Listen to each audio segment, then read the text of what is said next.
Sekali peristiwa, Yesus berkata kepada murid-muridnya, "Apabila Putra Manusia datang dalam kemuliaannya, dan semua malaikat bersama-sama dengan dia, maka dia akan bersemayam di atas tahta kemuliaannya. Lalu semua bangsa akan dikumpulkan di hadapannya, dan ia akan memisahkan mereka seorang dari yang lain, sama seperti gembala memisahkan domba dari kambing.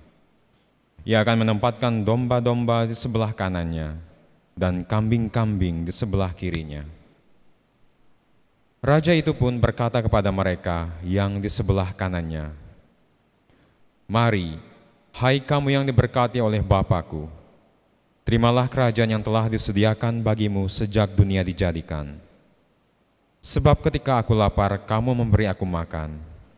Ketika aku haus, kamu memberi aku minum. Ketika aku seorang asing, kamu memberi aku tumpangan. Ketika aku telanjang, kamu memberi aku pakaian. Ketika aku sakit, kamu menjenguk aku. Ketika aku di dalam penjara, kamu mengunjungi aku." Lalu orang-orang benar itu akan berkata kepadanya, "Tuhan, kapan kami melihat Engkau lapar dan kami memberi Engkau makan, atau haus dan kami memberi Engkau minum? Kapan kami melihat Engkau sebagai orang asing, dan kami memberi Engkau tumpangan, atau telanjang dan kami memberi Engkau pakaian? Kapan kami melihat Engkau sakit atau dalam penjara dan kami mengunjungi Engkau?" Raja itu pun akan menjawab mereka, "Sesungguhnya aku berkata kepadamu, segala sesuatu yang kamu lakukan untuk salah seorang dari saudaraku yang paling hina ini, kamu telah melakukannya untuk aku." Lalu raja itu akan berkata juga kepada mereka yang di sebelah kirinya, "Enyahlah dari hadapanku, hai kamu orang-orang terkutuk, enyahlah ke dalam api yang kekal, yang telah disediakan untuk iblis dan malaikat-malaikatnya. Sebab ketika aku lapar, kamu tidak memberi aku makan. Ketika aku haus, kamu tidak memberi aku minum. Ketika aku seorang asing, kamu tidak memberi aku tumpangan. Ketika aku telanjang, kamu tidak memberi aku pakaian.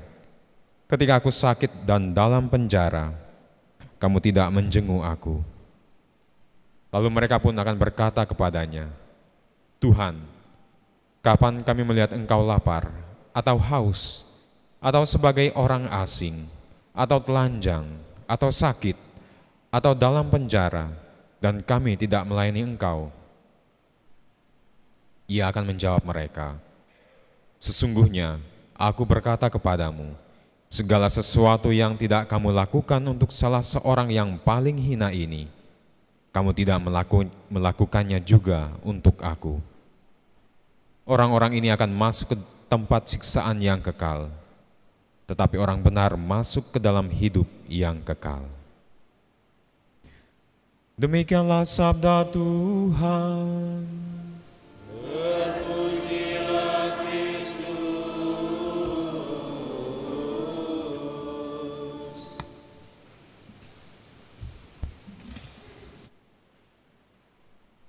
Apa dan siapakah yang menjadi raja dalam kehidupan kita? Apa dan siapakah yang paling berkuasa di dalam kehidupan kita? Karena siapa yang menjadi raja dalam kehidupan kita, siapa yang paling berkuasa dalam kehidupan kita,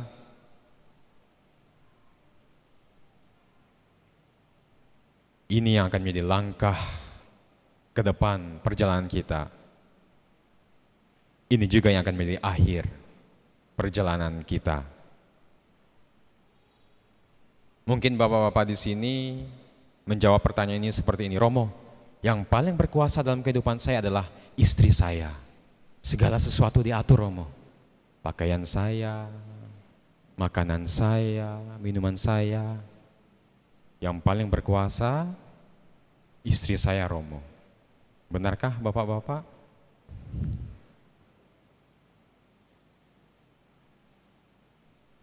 Hari ini gereja mengajak kita untuk melihat dan berani menjawab, siapa dan apa yang paling berkuasa, siapa yang menjadi raja dalam kehidupan kita.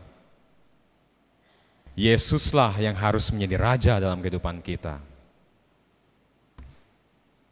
Allah lah yang harus merajai kehidupan kita. Tapi seringkali tidak semudah yang kita bayangkan. Kita sebagai manusia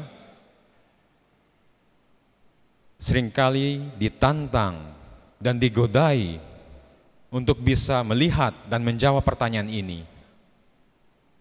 Bahwa Allah lah yang menjadi raja dalam kehidupan kita. Namun untuk bisa memahami jalan rencana Allah dalam kehidupan kita begitu sulit. Tidaklah mudah untuk bisa melihat karya Allah dalam kehidupan kita. Rancangan Allah dalam kehidupan kita. Allah itu seperti apa? Bagaimana saya bisa mencintai Allah? Begitu besar. Kita menyebut Allah yang maha kuasa, yang maha besar. Saya begitu kecil, tidak sanggup untuk bisa memahami Allah, tidak mampu untuk bisa mencintai Allah. Allah begitu besar. Dan akhirnya apa? Kita sebagai manusia jatuh dalam satu perangkap. Kita mengerdilkan Allah, kita mengecilkan Allah. Allah yang besar, yang tidak mampu kita pahami, rencananya yang sulit untuk kita cintai, kemudian kita kecilkan Allah ini. Kita jadikan Allah kecil, yang bisa kita kendalikan, yang bisa kita kontrol, yang bisa mengikuti segala keinginan kita. Allah kecil. Kekayaan, kenikmatan duniawi, kesuksesan, ketenaran, dan sebagainya, dan sebagainya. Yang terjadi adalah hal-hal ini yang menjadi Allah dalam kehidupan kita, yang menguasai kehidupan kita, yang merajai kita, yang menentukan arah perjalanan kita, yang menjadi akhir dari perjalanan kita. Karena ketidaksanggupan kita untuk memahami Allah yang Maha Kuasa, kita menjadikan Allah kecil dalam kehidupan kita. Tapi inilah hal yang memilukan yang terjadi dalam kehidupan kita.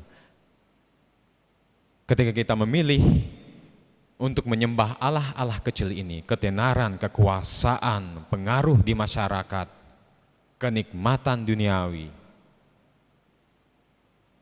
ini juga yang menjadi akhir kehidupan kita. Karena hal-hal ini, Allah kecil ini adalah hal-hal yang binasa. Akhir dari kehidupan kita juga akan menjadi sama seperti apa yang kita ikuti.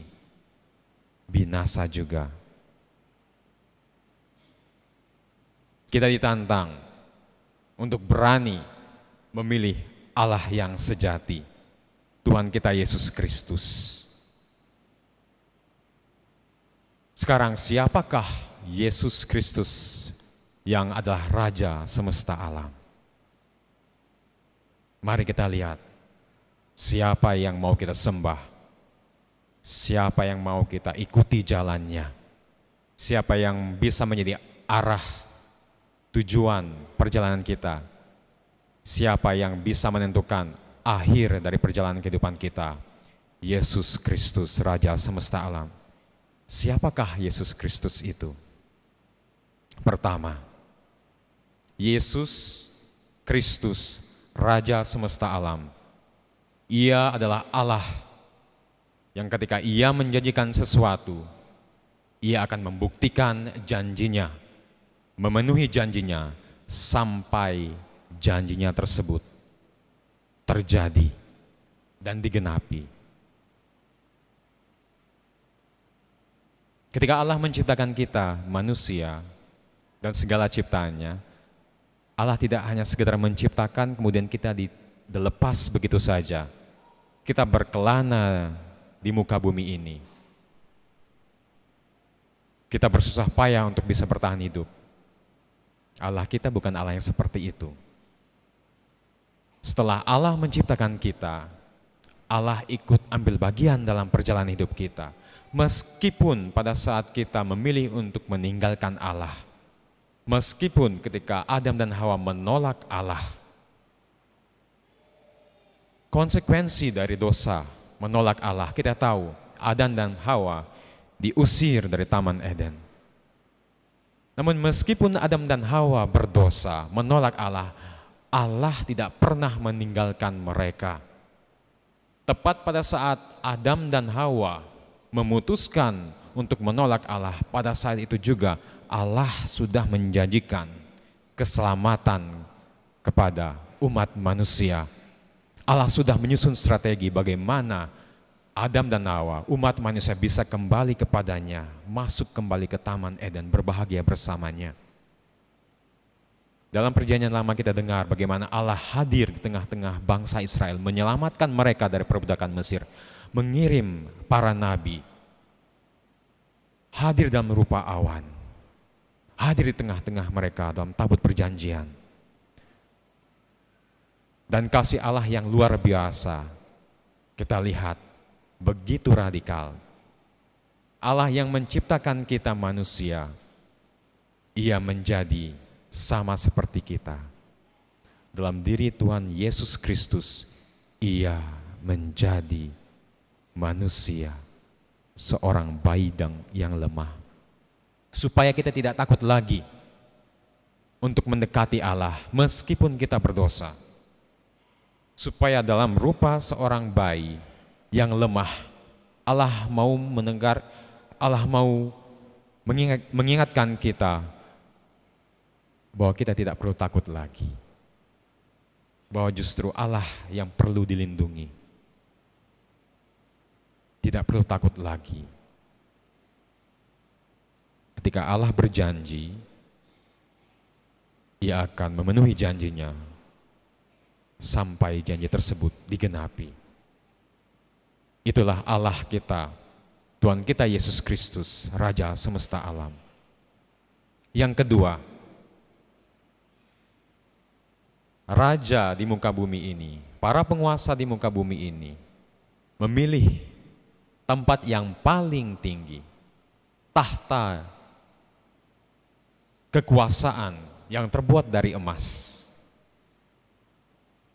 Minta dihormati, ditakuti. Tapi Tuhan kita Yesus Kristus seperti apakah tahtanya? Lihat di depan kita semua, Raja semesta alam. Tanpa pakaian kemegahan seorang raja, menampilkan dirinya dengan penuh luka, hampir telanjang di depan kita. Dan apakah tahtanya? Bukan terbuat dari emas. Salib itu sendiri. Dan apakah perintah dari Raja semesta alam itu? Bukan teror, bukan ketakutan, tetapi kasih. Kasih yang luar biasa, kasih yang sempurna. Dari salib, Sang Raja memerintah dengan kasih.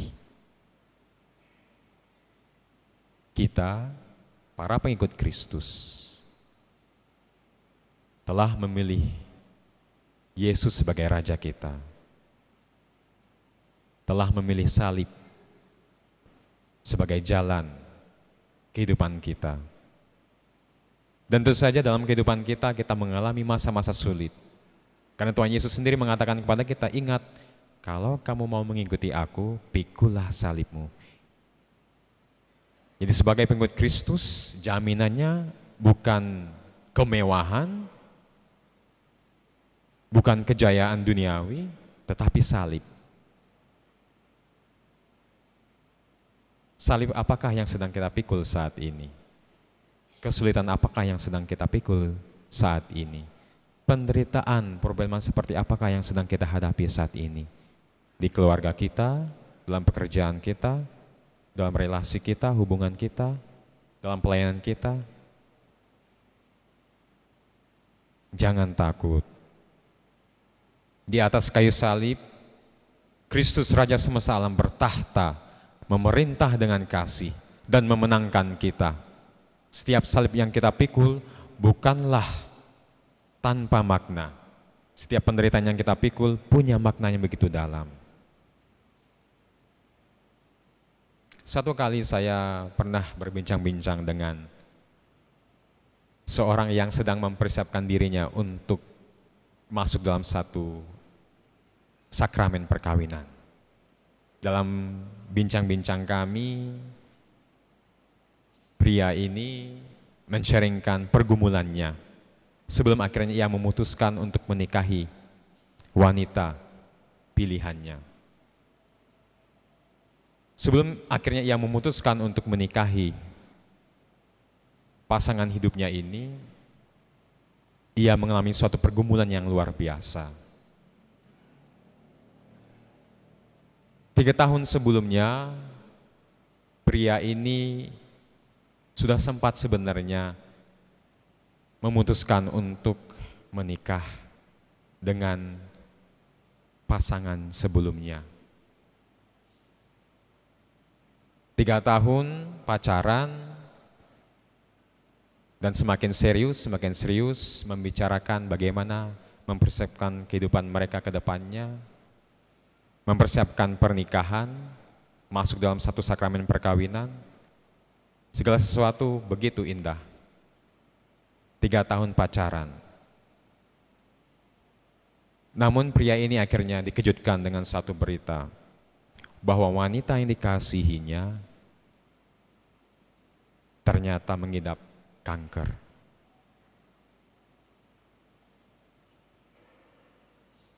Terus mengalami proses pengobatan, kemoterapi dan sebagainya. Dan ini terjadi pada saat COVID sedang terjadi. Begitu sulit, begitu sulit. Kesembuhan yang didoakan tidak terjadi. Dan apa yang terjadi?